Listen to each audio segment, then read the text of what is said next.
Assalamu alaikum wa rahmatullahi wa barakatuhu. My name is Rizia Nisar. I am your Islamiyat instructor from tutoria.pk. उम्मीद करती हूँ आप सब सेहत और ईमान की सलामती के साथ हशाश बशाश हैं। मैं आज आपके सामने एक नए मौजू के साथ हाजिर हूँ। बच्चों, जैसा कि हम सबक पढ़ रहे हैं, चौथा सबक है हमारा तारुफ़ कुरान व हदीस। उसमें हमने तारुफ़ कुरान का मौजू मुकम्मल कर लिया। अब हम तारुफ़ हदीस का मौजू पढ़ने जा रहे हैं। तो आइए अपने इस मौजू का आगाज़ करते हैं।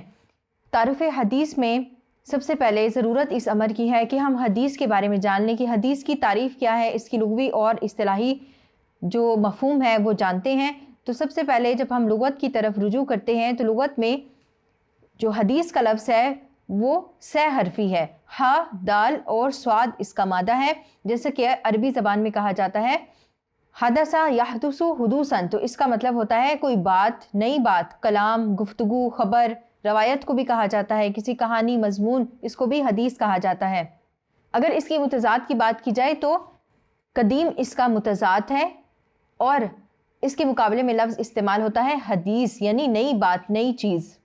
इस्तिलाही तारीफ़ की जानिब बढ़ते हैं तो बच्चों, मुहद्दिसीन की इस्तिलाह में हर वो कौल या फ़ेल या तकरीर जो रसूलुल्लाह सल्लल्लाहु अलैहि वसल्लम की तरफ मंसूब हो, हदीस कहलाती है। अब यहाँ बच्चों आपको कौल का तो पता होगा, रसूलुल्लाह सल्लल्लाहु अलैहि वसल्लम के जो अक़वाल हैं उनको अहादीस कहा जाता है। जो अक़वाल मरवी हैं रसूलुल्लाह सल्लल्लाहु अलैहि वसल्लम से, आप ने जो बातें की वो अक़वाल कहलाती हैं।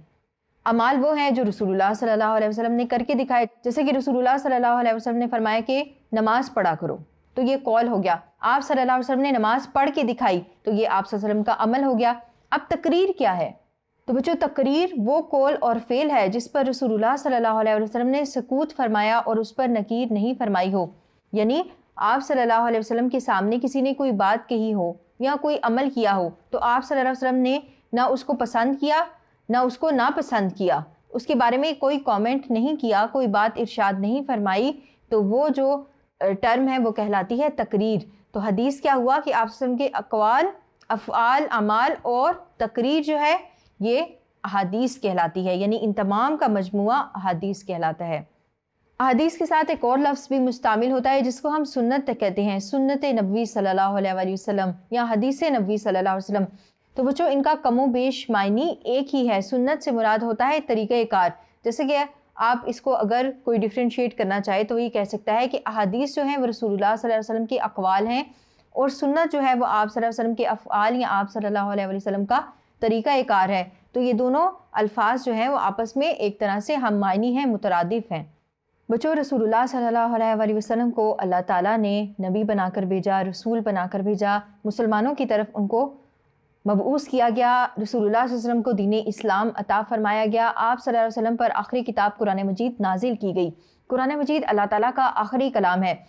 कुरान मजीद को लोगों तक पहुँचाया रसूलुल्लाह सल्लल्लाहु अलैहि वसल्लम ने अपने अक़वाल के ज़रिए। कुरान मजीद की तालीमात पर अमल करके दिखाया अपने अमाल और अफ़आल के ज़रिए से।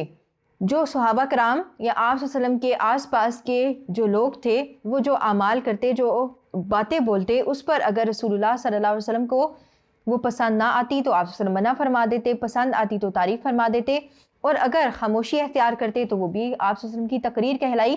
तो ये तमाम जो बातें हैं ये अहादीस की किताबों में दर्ज हैं कि रसूलुल्लाह सल्लल्लाहु अलैहि वसल्लम के ये अक़वाल है, रसूलुल्लाह सल्लल्लाहु अलैहि वसल्लम ने ऐसे ऐसे किया, तो ये रसूलुल्लाह सल्लल्लाहु अलैहि वसल्लम के अफ़आल हैं। फिर इसके साथ साथ आप सल्लल्लाहु अलैहि वसल्लम के सामने ये काम किया गया लेकिन आप सल्लल्लाहु अलैहि वसल्लम ने उसको ना तो पसंद फरमाया ना नापसंद फरमाया, उसके बारे में कोई राय नहीं दी, तो वो आप सल्लल्लाहु अलैहि वसल्लम की तकरीर है।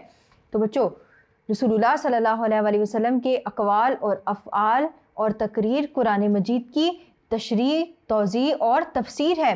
आप सल्लल्लाहु अलैहि वसल्लम ने कुरान मजीद को लोगों तक पहुँचाया अपनी बातों के ज़रिए से, फिर उसकी एक्सप्लेनेशन के ज़रिए से।